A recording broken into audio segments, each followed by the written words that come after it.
నమస్తే 3 న్యూస్ కి స్వాగతం నేను సుధా బులెటిన్ల ముందుగా హెడ్లైన్స్ బీజేపీని విమర్శించిన ప్రియాంక గాంధీ అదానీ ఇష్యూ గురించి చర్చించడానికి వారు భయపడుతున్నారు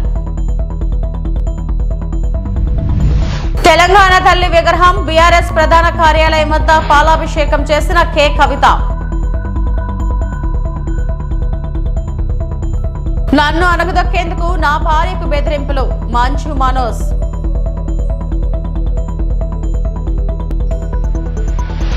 ఇటీవల పార్లమెంట్ లో జరిగిన సమావేశంలో కాంగ్రెస్ ఎంపీ ప్రియాంక గాంధీ వాద్రా అదానీ అంశంపై చర్చలు జరగకుండా అధికార బీజేపీని విమర్శించారు.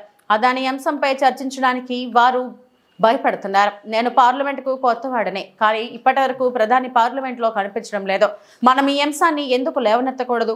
అదానీ వివాదానికి సంబంధించి జవాబుదారీతనాన్ని కోరుతూ ప్రతిపక్ష సభ్యుల నిరసనల మధ్య లోక్సభ ప్రారంభమైన కొద్దిసేపటికే వాయిదా పడిన నేపథ్యంలో ఆమె ఈ వ్యాఖ్యలు చేశారు. ప్రియాంక గాంధీ ఆమె సోదరుడు రాహుల్ గాంధీ మరియు ఇతర ప్రతిపక్ష నాయకులతో కలిసి పారిశ్రామికవేత్త గౌతమ్ అదానీపై వచ్చిన ఆరోపణలపై పారదర్శకత మరియు చర్చల అవసరం గురించి గలం విప్పారు.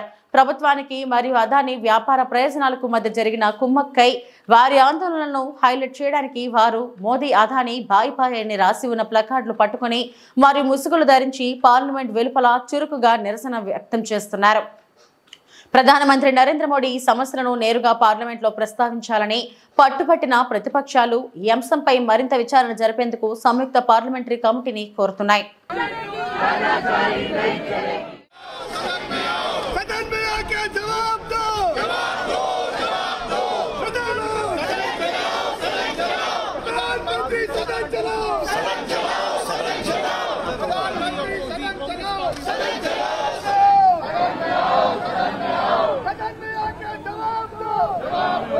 अदानी के मुद्दे पर एक जगह आज काले बैग लेकर के तमाम कांग्रेस के सांसद विपक्ष के आए हुए हैं। आप प्रियंका गांधी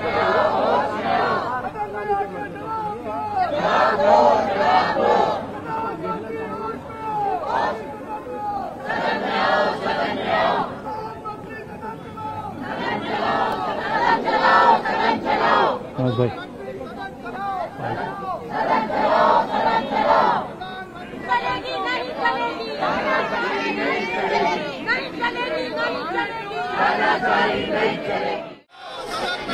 सदन में आके जवाब दो,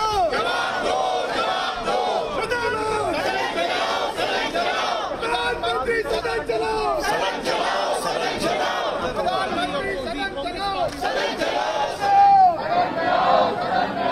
सदन में आके जवाब दो। अदानी के मुद्दे पर एक जगह आज काले बैग लेकर के तमाम कांग्रेस के सांसद विपक्ष के आए हुए हैं। आप प्रियंका गांधी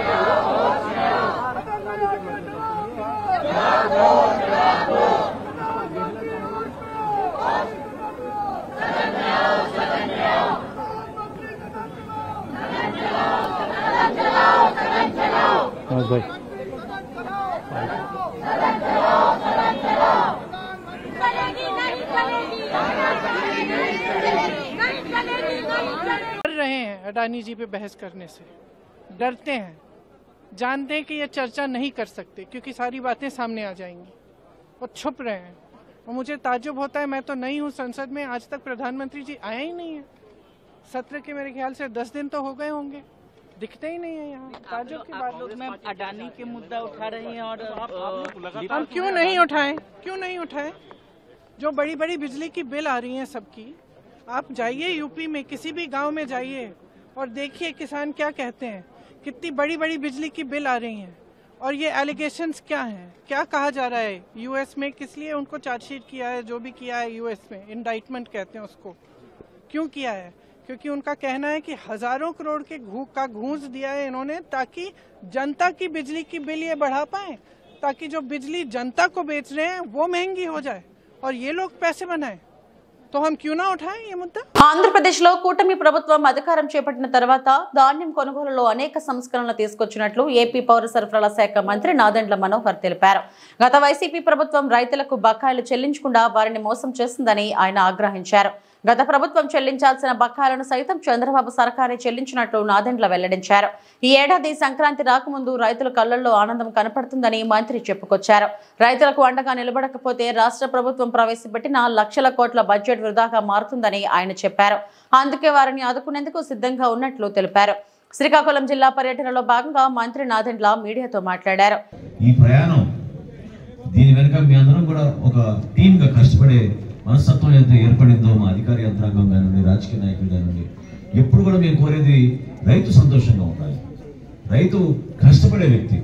రైతుకు కులాలతో సంబంధం లేదు, మతాలతో సంబంధం లేదు, పార్టీతో సంబంధం లేదు. దేశం గురించి, మన ఆహార భద్రత గురించి, తన కుటుంబం గురించి, తన ప్రాంతం గురించి ఆలోచించే వ్యక్తి. అటువంటి రైతుకి అండగా నిలబడపోతే ఈ ఇన్ని లక్షల కోట్ల రూపాయల బడ్జెట్లు కానివ్వండి, ఈ వ్యవస్థ కానివ్వండి, దీనికి కూడా ఉపయోగపడే ఆలోచన కాదు. శ్రీకాకుళం జిల్లాలో ప్రత్యేకంగా నేను మీ అందరితో కూడా ఈరోజు పంచుకోవాల్సిన అంశాలు ఏంటంటే, రాష్ట్ర వ్యాప్తంగా మేము దాదాపు 32 లక్షల మెట్రిక్ టన్నుల ధాన్యం మేము కొనుగోలు చేయబోతున్నాం. అందులో భాగంగా ఒక శ్రీకాకుళంలోనే 5 లక్షల మెట్రిక్ టన్నుల ధాన్యం రాష్ట్ర ప్రభుత్వం నుంచి, పౌర సరఫరా శాఖ నుంచి మేము కొనుగోలు చేయబోతున్నాం. దీని వెనుక ఆలోచన ఏంటంటే, ఇక్కడ రైతాంగం పండిస్తున్న ధాన్యం రాష్ట్ర వ్యాప్తంగా మేము పీడిఎస్ రైస్ ద్వారా చాలా మంది కుటుంబాలకి అందించుకోగలిగే పరిస్థితి. చాలా మంచి నాణ్యమైన బియ్యం, ప్రతి ఒక్కరు కూడా కోరుకునే బియ్యం ఈ ప్రాంతంలో కష్టపడి పండిస్తారు. అటువంటి ప్రాంతంలో మరి ఇప్పుడే సోదరుడు ఈశ్వరరావు గారు చెప్పినట్టు సాగునీరు కోసం మీరందరూ పడుతున్న కష్టాల గురించి, ఈ 2 కాలువల గురించి ఆయన చెప్పారు. మధువలసనం, తర్వాత నారాయణపురం కాలువ గురించి, తోటపురం. అదేవిధంగా శాసనసభలో కూడా ఆయన అలవాటు అయిపోయింది చూసారు, మాటలో కూడా అధ్యక్ష అన్నారు. సో శాసనసభలో కూడా ఆయన మాట్లాడినప్పుడల్లా మీ ప్రాంత సమస్యల కోసం, ఇక్కడ ఉన్న వ్యవసాయంకి ఎదుర్కొన్న ప్రధానమైన 2-3 ముఖ్య అంశాలు సాగునీరు గురించి ప్రతి ఒక్కరు కూడా చెప్తా ఉంటారు. కానీ ఒక సుదీర్ఘమైన ఆలోచనతోటి, ఒక ప్రణాళికతోటి మనందరం గర్వపడాలి. ఒక మంచి ముఖ్యమంత్రి గారు మన చంద్రబాబు నాయుడు గారు, అదేవిధంగా ఉప ముఖ్యమంత్రి గారు పవన్ కళ్యాణ్ గారు ఎప్పుడు కూడా ఆలోచించేది మన రైతాంగం కోసం, వారి కుటుంబాల కోసం. సో ముందుగా నేను గర్వపడి చెప్పగలిగేది ఏంటంటే, గత ప్రభుత్వం ఇదే రోజున గత ప్రభుత్వం 5 సంవత్సరాలు పరిపాలించిన వైసీపీ ప్రభుత్వం గత సంవత్సరం శ్రీకాకుళం జిల్లాలో 7,217 మెట్రిక్ టన్నుల ధాన్యం కొనుగోలు చేశారు. ఈ రోజు 7,217 మెట్రిక్ టన్నుల ధాన్యం కొనుగోలు చేశారు. అదే కూటమి ప్రభుత్వం ఈ రోజుకి 1,15,000 మెట్రిక్ టన్నులు మేము కొనుగోలు చేశాం. వాళ్ళు చేసిన రైతుకి నిలబడిన అండేంటో, ఏ విధంగా మా కూటమి ప్రభుత్వం చంద్రబాబు నాయుడు గారి నాయకత్వంలో ఏ విధంగా మేము కష్టపడి రైతాంగంగా నిలబడుతున్నాం ఒకసారి ఊహించండి. 253 కోట్ల రూపాయలు 253 కోట్ల రూపాయలు 24 గంటల లోపే రైతు ఖాతాలో మేము జమ చేశాం. అంత అద్భుతమైన కార్యక్రమం మేము తీసుకెళ్తున్నాం. ధాన్యం కొనుగోలు విషయంలో రైతుకి మేము కలిగించిన వెసులుబాట్లు ఏ మిలుగైనా తోలుకోవచ్చు. మాలల సింహగర్జనలో విజయవంతం కావడం ఎస్సీ వర్గీకరణకు వ్యతిరేకమని మాజీ ఎంపీ జీవి హర్ష కుమార్ అన్నారు. దాబా గార్డెన్స్ ప్రెస్ క్లబ్ లో ఏర్పాటు చేసిన మీడియా సమావేశంలో ఆయన మాట్లాడుతూ, ఉత్తరాంధ్రలో ఉన్న ఎస్సీలు ఎస్సీ వర్గీకరణ వద్దనే భావనలో ఉన్నారన్నారు. ఈ నేపథ్యంలో డిసెంబర్ 15న గుంటూరులో ఎస్సీ వర్గీకరణ వ్యతిరేక సదస్సు నిర్వహించబోతున్నామని తెలిపారు. ఎస్సీ వర్గీకరణ విషయంలో పార్లమెంట్లో చర్చ జరిగితేనే వర్గీకరణ విషయంపై తుది రూపు వస్తుందని అభిప్రాయపడ్డారు. 341 ఆర్టికల్ ని సుప్రీంకోర్టులో బైపాస్ చేసి వర్గీకరణ కోసం చెప్పడం జరిగిందని, సుప్రీంకోర్టు రాజ్యాంగం అనుసరించి తీర్పు ఇవ్వాలని కోరారు. సమస్య మీద పార్లమెంట్ చర్చించాలి. పార్లమెంట్లో చర్చించినప్పుడే దీనికి ఒక పరిష్కారం వస్తుంది. ఎందువల్లంటే సుప్రీంకోర్టు రాజ్యాంగాన్ని ధిక్కరించి పార్లమెంట్ని బైపాస్ చేసి తీర్పిచ్చింది. కాబట్టి ఈ తీర్పు సక్రమం కాదని మేము భావిస్తున్నాం, ఎంపీలందరూ భావిస్తున్నారు. కాబట్టి ఇది పార్లమెంట్లో చర్చ జరిగితే 341ని అమెండ్ చేయకుండానే ఈ తీర్పు ఇవ్వచ్చా, అధికారం సుప్రీంకోర్టు దాకా ఉందా అని తెలుస్తుంది. దీని ద్వారా సుప్రీంకోర్టు గొప్పదా, పార్లమెంట్ గొప్పదా అన్న చర్చ కూడా జరుగుతుంది. రాజ్యాంగానికి అనుసరించే సుప్రీంకోర్టు యొక్క తీర్పులు ఉండాలి. ఇది రాజ్యాంగానికి అనుసరించకుండా ఇచ్చిన తీర్పు కాబట్టి దీన్ని సుప్రీంకోర్టు విత్డ్రా చేసుకుని కొత్త తీర్పు ఇవ్వాలి. లేదంటే పార్లమెంట్లో డిస్కషన్ చేసి సుప్రీంకోర్టు తీర్పును రద్దు చేసి నిజంగా పార్లమెంటుకి వర్గీకరణ చేయాలనుకుంటే 341 ఆర్టికల్ని సవరించి రాజ్యాంగ సవరణ చేసి 3/4 మెజార్టీతో సాధించి మాత్రమే వర్గీకరణ చేయాలి. అంతవరకు కూడా ఈ వర్గీకరణ చెల్లదు. రాష్ట్ర ప్రభుత్వం చేయడానికి ఎట్టి పరిస్థితుల్లో ఆస్కారం లేదు. ఇంకోటేంటి, జాయ్ జమీమా కేసులో సిపి చేసింది పూర్తిగా తప్పు. ఒక కంప్లైంట్కి వచ్చిన ఇద్దరు పెళ్లి చేసుకోబోతున్న వ్యక్తుల్ని, ఒక అబ్బాయిని 3 గంటలు అతను రూమ్లో పెట్టి బ్రెయిన్ వాష్ చేసి అక్కడి నుంచే బయటకు పంపించి బెదిరించి బయటకు పంపించి అమెరికా పంపించేశాడు. ఈ అమ్మాయిని విచారించకుండానే పోలీస్ కస్టడీలోకి తీసుకుని ఆ అమ్మాయి మీద హానీ ట్రాప్ అని చెప్పి రకరకాల కేసులు పెట్టి చేయడం అన్నది క్షమించరాని నేరం. అమ్మాయి దగ్గర కేజీ బంగారం ఉందని చెప్పాడు, 1/2 కేజీ వెండి ఉందని చెప్పాడు, 1,05.15 lakhs ఉందని చెప్పాడు, క్యాష్ ఉందని చెప్పాడు, ముఠా ఉందని చెప్పాడు. ఏమీ కూడా లేవు. ఒక విచారణ చేయకుండా ఇన్ని అబండాలు వేసిన హైదరాబాద్ లోని బీఆర్ఎస్ ప్రధాన కార్యాలయంలో ఉన్న తెలంగాణ తల్లి విగ్రహానికి బీఆర్ఎస్ నాయకురాలు కె కవిత పాలాభిషేకం నిర్వహించారు. తెలంగాణ స్ఫూర్తిని, సాంస్కృతిక విశిష్టతను చాటి చెప్పేందుకు ఈ వేడుకను నిర్వహించారు.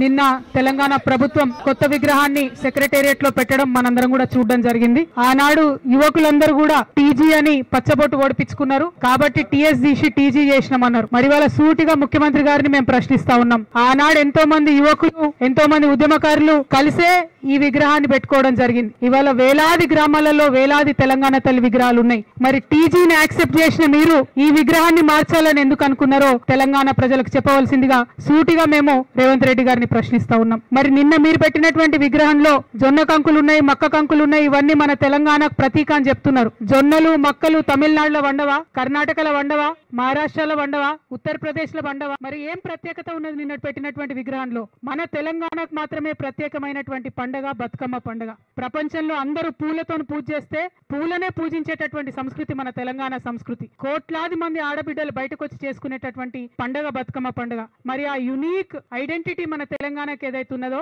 మన తెలంగాణకు ప్రత్యేకత ఏదైతే ఉన్నదో అది మరి తెలంగాణ తల్లిలో నుంచి మాయం చేసి దాని చేతిలో మీ కాంగ్రెస్ పార్టీ హస్తం గుర్తును పెట్టి ఇదే మన తెలంగాణ తల్లి అనడం నిజంగా చాలా దారుణం, చాలా చాలా అన్యాయం. దీన్ని తెలంగాణ వాదులందరం కూడా తీవ్రంగా ఖండిస్తా ఉన్నాం. నిన్న తెలంగాణ తల్లి విగ్రహ ఆవిష్కరణ చేసినప్పుడు మీరు 9 మంది కవులు, కళాకారులకు తలాలు ఇస్తాం, డబ్బులు ఇస్తామని ప్రకటించినారు. సంతోషం మీరు గుర్తించినందుకు. మరి ఆ గుర్తింపులో మా ఆడబిడ్డలు ఎక్కడ? విగ్రహాలేమో తెలంగాణ తల్లి పేరు పెట్టిండ్రు, కానీ ఒక్క ఆడబిడ్డకు కూడా మీరు గౌరవం ఇవ్వలేదు. మా విమలక్క పనికిరాదా మీ లిస్టులో? మా పిఓడబ్ల్యూ సంధ్యక్క పనికిరాదా? మా మాభూమి సంధ్యక్క పనికిరాదా? మా బెల్లి లలితమ్మ మీకు గుర్తు లేదా? మా మల్లు స్వరాజ్యం మీకు గుర్తు లేదా? మా సదా లక్ష్మమ్మ మీకు గుర్తు లేదా అని చెప్పి ఇవాళ గౌరవ ముఖ్యమంత్రి గారు నేను ప్రశ్నిస్తా ఉన్నా. ఎవరమైనా తల్లి అంటే చేతులెత్తి దండం పెట్టి ఆ అమ్మని చూసుకుంటే మనకు ధైర్యం రావాలి అనుకుంటారు. ఆ అమ్మని చూసుకుంటే మనకు ఇంత గొప్పగా మనం కూడా ఎదగాలనేటటువంటి ఒక స్ఫూర్తి రావాలనుకుంటారు. అట్లా స్ఫూర్తిదాయకంగా మన సంస్కృతికి ప్రతీక అయినటువంటి బతుకమ్మను ఒక చేతిలో పెట్టుకొని ఆ తల్లి ఉంటే ఆ తల్లిని మార్చి ఇవాళ మరి మీ కాంగ్రెస్ తల్లిని పెట్టుకున్నారు. మా అందరి మనసులు కూడా నొచ్చుకునేలాగా చేసిండ్రు.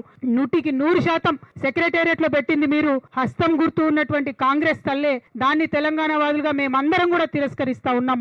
మాకు ఆత్మగౌరవం ముఖ్యమని ఉద్యమించినటువంటి నేల ఈ తెలంగాణ నేల. ఈ తెలంగాణలో ఉద్యమకారులతో పెట్టుకున్న వాళ్ళు ఎవ్వరు బాగుపడలే. తెలంగాణ తల్లి జోలికి రావద్దని చెప్పి సీఎం చంద్రబాబును ఉద్దేశించి విజయసాయిరెడ్డి చేసిన వ్యాఖ్యలపై పోలీసులు ఎందుకు మౌనంగా ఉన్నారో అర్థం కావట్లేదని మాజీ మంత్రి సోమిరెడ్డి చంద్రమోహన్ రెడ్డి అన్నారు. ఇలాంటి వారిపై చర్యలు ఉపేక్షించాల్సిన అవసరం లేదని చెప్పారు. విజయసాయిరెడ్డి ఇంకా బయట తిరుగుతుండటం ఆశ్చర్యం కలిగిస్తుందన్నారు. అటు ఓడరేవులు, ఇటు రేషన్ బియ్యం ఎగుమతులు, అక్రమ రవాణాలు, భూ కబ్జాలు అన్నిటికీ A2 నంబర్ 1గా మిగులుతున్నాడు. ఆయనకి సమస్య ఏంటంటే వయసు ఎక్కువైంది, ఫ్యాట్ ఎక్కువైంది. దాంతో ఆయన ఏం మాట్లాడుతున్నాడో అంటే చంద్రబాబు నాయుడు గురించి అతను కామెంట్ చేసింది చూస్తే ఇంకా ఎందుకు అతను ఎట్ట బయట ఉన్నాడో నాకు అర్థం కావటంలా. నీ అరవిందో దగ్గర నుంచి నువ్వు విశాఖపట్నంలో కబ్జాలు చేసిన భూముల దగ్గర నుంచి ఇంకా నువ్వు అట్టు మాట్లాడుతున్నావంటే వయసు ఎక్కువైపోయింది, ముసలోడి అయిపోయినావు, ఫ్యాట్ ఎక్కువైపోయింది, ఆ కొవ్వు ఎక్కువైపోయి మొన్న కూడా మళ్ళీ ఇంకో కేసులో ఏటుగా ఉండవు నువ్వు. ఈరోజు కాకినాడ పోర్టు నుంచి బియ్యం ఎగుమతి దగ్గర నుంచి అన్నిట్లో నీదే హ్యాండ్ వెనకుండి నీకు సంపాదించిన డబ్బు చాలా ఏటుగా ఉండి ఏటులో జగన్మోహన్ రెడ్డితో కూడా జైల్లో ఉండి మరింత ఎక్స్పీరియన్స్డ్ అయిపోయినావు దోచుకోవటంలో. మా గవర్నమెంట్ ఇంకా నిన్నెందుకు బయట పెట్టింది? పింక్ డైమండ్ ఒక్కటి చాలు. ఇప్పుడు చేసిన అరాచకాలు మొత్తం భూ కబ్జాలు, రేషన్ బియ్యం ఓడరేవుల్లో ఎగుమతులు అన్నిట్లో మీరే. అరవిందో ఫౌండేషన్ దగ్గర నుంచి ఎన్ని అక్రమాలు. ఎవరు అరవిందో వియంకుడు ఎవరు? విజయసాయిరెడ్డి మాట్లాడే వాగుడు మేము డైజెస్ట్ చేసుకోలేకున్నాం. డీజీపీ గారు ఏం చేస్తున్నారో అర్థం కావటంలా. ఇటువంటి వాళ్ళని సహించకూడదు అని చెప్తుండ. అంత కొవ్వెక్కి నువ్వు నీ బతుకంతా అవినీతి, దోపిడీ, అరాచకం. అటువంటి వాడు ఒక ముఖ్యమంత్రిని పట్టుకొని మర్యాద లేకుండా, గౌరవం లేకుండా, ఏ క్రూయల్ మైండెడ్ రోడ్డు పోయే రోగ్స్ కూడా మాట్లాడరు. నువ్వు ఒక చంద్రబాబు నాయుడు గారు ఆయన స్థాయి ఏంది, నువ్వేంది? అటువంటి ఏటు ఇంత ఘోరంగా, ఇంత హీనంగా మాట్లాడుతుంటే పోలీస్ డిపార్ట్మెంట్ స్పేర్ చేయాల్సిన అవసరంలే. తనను అనగదొక్కేందుకు తన భార్యను బెదిరింపులకు గురి చేస్తున్నారని సినీ నటుడు మంచు మనోజ్ ఆరోపించారు. తాను ఆస్తి కోసమో డబ్బు కోసమో తాను పోరాటం చేయడం లేదన్నారు. తనను తొక్కేయడానికి భార్య, పిల్లల అంశాన్ని తీసుకొస్తున్నారని ఆరోపించారు. కుటుంబ వివాదం నేపథ్యంలో జల్పల్లిలో మనోజ్ మీడియాతో మాట్లాడారు. నేను చేసేది ఆత్మగౌరవ పోరాటం. ఇది నా భార్య, పిల్లల రక్షణకు సంబంధించిన విషయం. నన్ను అనగదొక్కేందుకు నా భార్యను బెదిరింపులకు గురి చేయడం, నా 7 నెలల పాపను దీనిలోకి లాగడం, నా పిల్లలు ఇంట్లో ఉండగానే ఇలా ప్రవర్తించడం సరికాదు అని మనోజ్ అన్నారు. ఇక్కడి నుంచి వచ్చి నేను ఇస్తాను సార్ ప్రొటెక్షన్ చూపించాను. బౌన్సర్లు అందరూ అక్కడికి దాక్కున్నారని చూపించాను. అది కొంచెం చూసి ఓకే సార్ మీరు ధైర్యంగా ఉండండి, మేము ఎక్కడికి వెళ్ళట్లేదని చెప్పి మాట్లాడి పారిపోయారు. ఇప్పుడు కానిస్టేబుల్స్ వచ్చి అందరినీ, నా మనుషులందరినీ భయపించి ఇప్పుడు వాళ్ళ పేర్లు తీసుకొని బెదరగొట్టి మా మనుషులు పంపించేసి వేరే బాడీ గార్డ్ లోపల పంపించున్నారు సార్. ఏం జరిగిందండి అసలు? జరగదు కాదు సార్. ఫస్ట్ డిపార్ట్మెంట్ ఎందుకు వన్ సైడ్ తీసుకుంటున్నారు? కంప్లైంట్ తీసుకున్న తర్వాత వాళ్ళకి ఏ అధికారం ఉంది? నా ప్రొటెక్ట్ చేసే మనుషులు పంపించేదానికి అధికారం ఏముంది? ప్రపంచంలో నా అందరినీ కలుస్తాను సార్, బయలుదేరుతాను. అందరికి నమస్కారం. నేను ఆస్తి కోసమో డబ్బు కోసమో ఈ పోరాటం చేయట్లేదు. ఎందుకంటే ఇది పోరాటం కూడా కాదు, ఇది ఆత్మగౌరవానికి సంబంధించింది, నా భార్య పిల్లల సేఫ్టీకి సంబంధించింది. ఇది నాతో ఒక మగాడిగా నాతో డైరెక్ట్గా వచ్చి నాతో ఏం చేసినా పర్వాలేదు. నా భార్య పేరు ఇంక్లూడ్ చేయడం, నన్ను తొక్కేదానికి, నా 7 నెలల పాపని ఇంక్లూడ్ చేయడం, నా బిడ్డల ఇంట్లో ఉండగానే అలా బిహేవ్ చేయడం కరెక్ట్ కాదు. ఈరోజు పోలీస్ దగ్గరికి నేను వెళ్ళి ప్రొటెక్షన్ అడిగాను. నేను మొన్న వచ్చి అడిగినప్పుడు మీకు అన్ని ఎవిడెన్స్లు ఇస్తాను. ఎస్ఐ గారు ఇక్కడి నుంచి వచ్చి నేను ఇస్తాను సార్ ప్రొటెక్షన్ చూపించాను. బౌన్సర్లు అందరూ అక్కడికి దాక్కున్నారని చూపించాను. అది కొంచెం చూసి ఓకే సార్ మీరు ధైర్యంగా ఉండండి, మేము ఎక్కడికి వెళ్ళట్లేదని చెప్పి మాట్లాడి పారిపోయారు. ఇప్పుడు కానిస్టేబుల్స్ వచ్చి అందరినీ, నా మనుషులందరినీ భయపించి ఇప్పుడు వాళ్ళ పేర్లు తీసుకొని బెదరగొట్టి మా మనుషులు పంపించేసి వేరే బాడీ గార్డ్ లోపల పంపించున్నారు సార్. ఏం జరిగిందండి అసలు? జరగదు కాదు సార్. ఫస్ట్ డిపార్ట్మెంట్ ఎందుకు వన్ సైడ్ తీసుకుంటున్నారు? కంప్లైంట్ తీసుకున్న తర్వాత వాళ్ళకి ఏ అధికారం ఉంది? నా ప్రొటెక్ట్ చేసే మనుషులు పంపించేదానికి అధికారం ఏముంది? ప్రపంచంలో నా అందరినీ కలుస్తాను సార్, బయలుదేరుతాను. నేను ఆస్తి కోసమో డబ్బు కోసమో ఈ పోరాటం చేయట్లేదు. ఎందుకంటే ఇది పోరాటం కూడా కాదు, ఇది ఆత్మగౌరవానికి సంబంధించింది, నా భార్య పిల్లల సేఫ్టీకి సంబంధించింది. ఇది నాతో ఒక మగాడిగా నాతో డైరెక్ట్గా వచ్చి నాతో ఏం చేసినా పర్వాలేదు. నా భార్య పేరు ఇంక్లూడ్ చేయడం, నన్ను తొక్కేదానికి, నా 7 నెలల పాపని ఇంక్లూడ్ చేయడం, నా బిడ్డల ఇంట్లో ఉండగానే అలా బిహేవ్ చేయడం కరెక్ట్ కాదు. ఈరోజు పోలీస్ దగ్గరికి నేను వెళ్ళి ప్రొటెక్షన్ అడిగాను. నేను మొన్న వచ్చి అడిగినప్పుడు మీకు అన్ని ఎవిడెన్స్లు ఇస్తాను. ఎస్ఐ గారు ఇక్కడి నుంచి వచ్చి నేను ఇస్తాను సార్ ప్రొటెక్షన్ చూపించాను. బౌన్సర్లు అందరూ అక్కడికి దాక్కున్నారని చూపించాను. అది కొంచెం చూసి ఓకే సార్ మీరు ధైర్యంగా ఉండండి, మేము ఎక్కడికి వెళ్ళట్లేదని చెప్పి మాట్లాడి పారిపోయారు. ఇప్పుడు కానిస్టేబుల్స్ వచ్చి అందరినీ, నా మనుషులందరినీ భయపించి ఇప్పుడు వాళ్ళ పేర్లు తీసుకొని బెదరగొట్టి మా మనుషులు పంపించేసి వేరే బాడీ గార్డ్ లోపల పంపించున్నారు సార్. ఏం జరిగిందండి అసలు? గొడవలు ఎందుకు జరగదు కాదు సార్. ఫస్ట్ డిపార్ట్మెంట్ ఎందుకు వన్ సైడ్ తీసుకుంటున్నారు? కంప్లైంట్ తీసుకున్న తర్వాత వాళ్ళకి ఏ అధికారం ఉంది? నా ప్రొటెక్ట్ చేసే మనుషులు పంపించేదానికి అధికారం ఏముంది? ప్రపంచంలో నా అందరినీ కలుస్తాను సార్, బయలుదేరుతాను. నేను ఆస్తి కోసమో డబ్బు కోసమో ఈ పోరాటం చేయట్లేదు. ఎందుకంటే ఇది పోరాటం కూడా కాదు, ఇది ఆత్మగౌరవానికి సంబంధించింది, నా భార్య పిల్లల సేఫ్టీకి సంబంధించింది. ఇది నాతో ఒక మగాడిగా నాతో డైరెక్ట్గా వచ్చి నాతో ఏం చేసినా పర్వాలేదు. నా భార్య పేరు ఇంక్లూడ్ చేయడం, నన్ను తొక్కేదానికి, నా 7 నెలల పాపని ఇంక్లూడ్ చేయడం, నా బిడ్డల ఇంట్లో ఉండగానే అలా బిహేవ్ చేయడం కరెక్ట్ కాదు. ఈరోజు పోలీస్ దగ్గరికి నేను వెళ్ళి ప్రొటెక్షన్ అడిగాను. ఎన్టీఆర్ జిల్లా జగ్గైపేట చిలకల్లు పోలీస్ స్టేషన్ను వార్షిక తనిఖీ చేసిన ఏసీపీ తిలక్. చిలకల్లు పోలీస్ స్టేషన్లో యాన్యువల్ ఇన్స్పెక్షన్ సోమవారం నిర్వహించిన నందిగామ డివిజన్ ఏసీపీ తిలక్ ప్రతి సంవత్సరం పోలీస్ స్టేషన్లను సీనియర్ ఆఫీసర్స్ వారి పరిధిలో ఉన్నటువంటి స్టేషన్లను తనిఖీ చేసి పనితీరు మెరుగుపరచడానికి సూచనలు సలహాలు ఇవ్వడం జరుగుతుంది. అలాగనే రికార్డులు కేసులు సక్రమమైన రీతిలో ఉన్నాయా లేదా అని చూడడం, లాంగ్ పెండింగ్ లో ఎన్ని ఉన్నవి, ఎక్సైజ్ కేసులు ఎన్ని ఉన్నాయి వాటిని పరిశీలించడం జరిగింది. గతంలో ఆంధ్రప్రదేశ్ కు మరొక రాష్ట్రానికి ఎక్సైజ్ డిస్పోజ్ ఉండేది. అప్పుడు కేసులు ముమ్మరంగా ఉన్నవి కాబట్టి వాటిని కూడా వెంటనే పరిష్కార దిశగా సూచనలు సలహాలు ఇవ్వడం జరిగిందని 24/7 సమయం స్టేషన్ లో పనిచేసే విధంగా వారికి సూచనలు ఇవ్వడం జరిగింది. కేసులు లేట్ చేయకుండా ఛార్జ్ షీట్లు వెంటనే కోర్టులో వేసి స్వీట్ ట్రయల్ గా చేయడం వలన బాధితుడికి ఫిర్యాదుదారుడికి త్వరగా న్యాయం జరుగుతుందని వారు అన్నారు. శాండ్ మైన్ అయిన దానిపై స్పష్టమైన ఇన్స్పెక్షన్ ఇవ్వడం జరిగింది. కొన్ని మాకు ఇంకా సర్క్యులేషన్స్ రావాల్సినవి ఉన్నాయి. ఇప్పటికే ఎక్కడైతే శాండ్ ఇల్లీగల్ గా పోతుందో ఆ ప్రాంతాల్లో చెక్ పోస్టులు ఏర్పాటు చేశామని, ఎప్పటికప్పుడు మొబైల్ టీంలు తిరుగుతున్నాయని, ఏవైనా చట్టపరంగా జరగకపోయినట్లయితే చట్టపరమైన చర్యలు తీసుకుంటామని ఏసీబీ తిలక్ వారు తెలిపారు. ఈ కార్యక్రమంలో వారితో పాటు Jaggaiahpet circle inspector P Venkateswarlu, Chilakallu station sub inspector Surya Srinivas, traffic SI Srinivasarao, Chilakallu station ఏఎస్ఐలు రవీంద్ర నాయక్, శ్రీనివాసరావులు, సిబ్బంది తదితరులు పాల్గొన్నారు.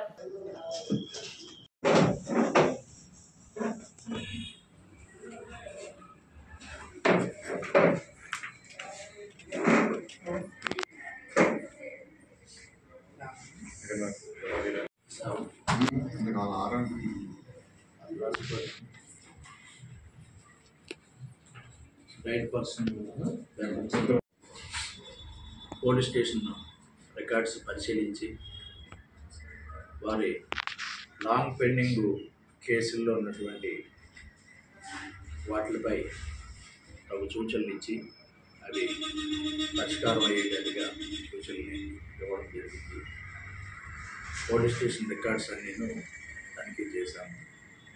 తనిఖీలో కేసుకు సంబంధించిన విషయాలు, రీసెంట్గా జరిగిన ఎలక్షన్స్ గొడవలు కానీ అవి యొక్క వివరాలు, ఏ ఏ విలేజ్లో పోలింగ్ ఎంత అయింది, ఏంటి, విలేజ్ హిస్టరీ షీట్స్ అని ఉన్నాయి.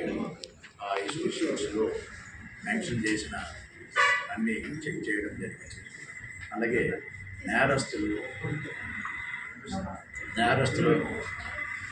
వారి వివరాలు, ఇప్పుడు వారు ఆ నేరాలు మానేసి ఏవైనా మంచి మార్గంలో బతుకుతున్నారా లేదా అవి కూడా తనిఖీ చేయడం జరిగింది.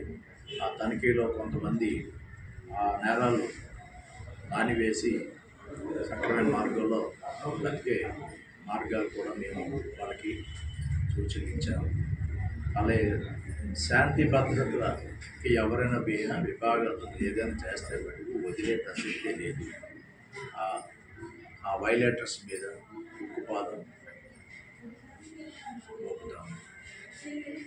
అలాగే ఇది బార్డర్ పోలీస్ స్టేషన్ అవడం వల్ల ఈ పోలీస్ స్టేషన్ నిరంతరం under surveillance of the CC cameras ఉండాలనే ఉద్దేశంతో ప్రతి గ్రామానికి హైవే మీద సర్వేలెన్స్ కెమెరాస్ ఇన్స్టాల్ చేయడం జరుగుతుంది. ఈ గంజాయి ట్రాన్స్పోర్టేషన్ కానీ ఇల్లీగల్ శాండ్ ట్రాన్స్పోర్టేషన్ ఇవన్నీ అరికట్టడానికి చెక్ పోస్ట్ ప్రతి గ్రామంలో, బార్డర్ గ్రామంలో ఒక 7 చెక్ పోస్టులు రన్ అవుతున్నాయి రౌండ్ దిగులు. అలాగే పెట్రోలింగ్, హైవే మొబైల్స్ కూడా నిరంతరము హైవే మీద తిరుగుతున్నాయి. ఈ రోడ్డు ప్రమాదాలు నివారించడానికి తగు సూచనలు మా సిబ్బందికి, వారికి, అలాగే ఎస్ఐ గారికి, జగ్గపేట సిఐ గారికి ఇవ్వడం జరిగింది. దీనిపై ఫస్ట్ లెవెల్ అవగాహన చేస్తాము. హెల్మెట్ ధరించకుండా ప్రయాణించే వాళ్ళని ఫస్ట్ వాళ్ళకు ఒక అవేర్నెస్ పెట్టి తద్వారా వాళ్ళ మార్పు వచ్చేటట్టుగా చూసి, సెకండ్ లెవెల్లో వాళ్ళు ఇంతకీ వినకపోతే వాళ్ళపై చట్ట ప్రకారంగా చర్యలు తీసుకుంటారు. ఫస్ట్ ఫైన్ ఇంపోజ్ ఫైన్ వేసి వాళ్ళు ఏర్పాటు చేస్తారు. అలాగే హైవేపై ఈ సీజనల్గా వింటర్లో ఈ ఫాగ్ ఎక్కువ పడుతుంది. ఈ పడడం వల్ల ఈ నైట్ డ్రైవింగ్ చేసే వాళ్ళకి కొద్దిగా ఇబ్బందికరంగా ఉంటుంది. దానికి radium stickers, casting boards, sign boards అవి కూడా చేస్తున్నాము. ఈ ప్రికాషన్స్, మెజర్మెంట్స్ చేయడం వల్ల ప్రమాదాలు తగ్గడానికి ఆస్కారం. ఈ దొంగతనాలు ఇవన్నీ ఇంటర్స్టేట్. ఖమ్మం కలెక్టరేట్ లో ఏసీబీ సోదాలు. 40,000 లంచం తీసుకుంటూ చిక్కిన సీనియర్ అకౌంటెంట్ కట్టా నగేష్. ప్రాథమిక ఆరోగ్య కేంద్రంలో పనిచేస్తూ రిటైర్డ్ అయిన అటెండర్ భార్యకు రావాల్సిన పెన్షన్ కోసం దరఖాస్తు లంచం కోసం డిమాండ్ చేసిన ఖమ్మం సబ్ ట్రెజరీ కార్యాలయంలో పనిచేస్తున్న నగేష్ ఆడియో వీడియో రికార్డులతో ఏసీబీని ఆశ్రయించిన బాధితులు. రికార్డుల ఆధారంతో నిందితుడు నగేష్ ని అదుపులోకి తీసుకున్న ఏసీబీ అధికారులు.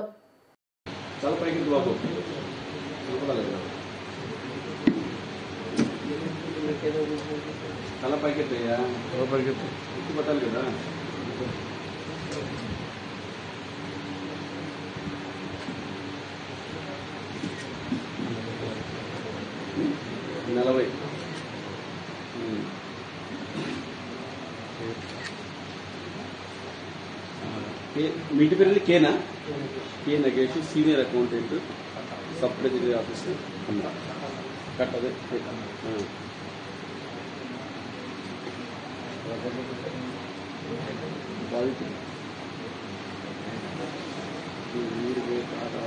మీరు డబ్బులు తీసుకుంటారు, డబ్బులు అడిగిన కేసే, డిమాండ్ చేసిన కేసే. ఇప్పుడు పెట్టిన చట్టంలో ఉంది. రాష్ట్ర ప్రభుత్వం ఎంతో ప్రతిష్టాత్మకంగా చేపట్టినటువంటి హెల్మెట్ ధారణలో భాగంగా Jaggaiahpet circle inspector Nandigama, ACP Tilak సంయుక్త నేతృత్వంలో హెల్మెట్ ధారణపై అవగాహన కల్పించారు. హెల్మెట్ లేని సుమారు 100 మందిని గుర్తించి పోలీసులు వారికి అవగాహన కార్యక్రమం నిర్వహించారు. ఏసీపీ తిలక్ మాట్లాడుతూ, మీలో మార్పు వస్తుందని ఓ గులాబీ పువ్వుతో అభినందిస్తూ పంపిస్తున్నాం. మార్పు రాని రోజు హెల్మెట్ ధరించకపోతే ఫైన్ మీకు విధించడం జరుగుతుంది. హెల్మెట్ ధరించండి, ప్రాణాలు కాపాడుకోండి, మీ కుటుంబాలకు భరోసాగా ఉండండి అంటూ ఏసీపీ పిలుపునిచ్చారు. ఈ కార్యక్రమంలో circle inspector P Venkateswarlu, Chilakallu SI Surya Srinivas, ఏఎస్ఐలు రవీందర్ నాయక్, శ్రీనివాసరావు సిబ్బంది పాల్గొన్నారు.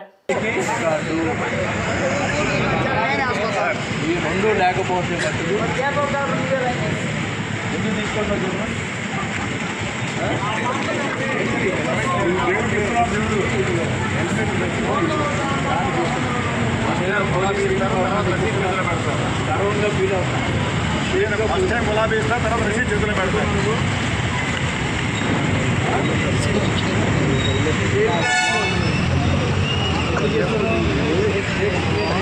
ఇవి ఇప్పటి వరకు నా బులెటిన్ అప్డేట్స్. నమస్తే.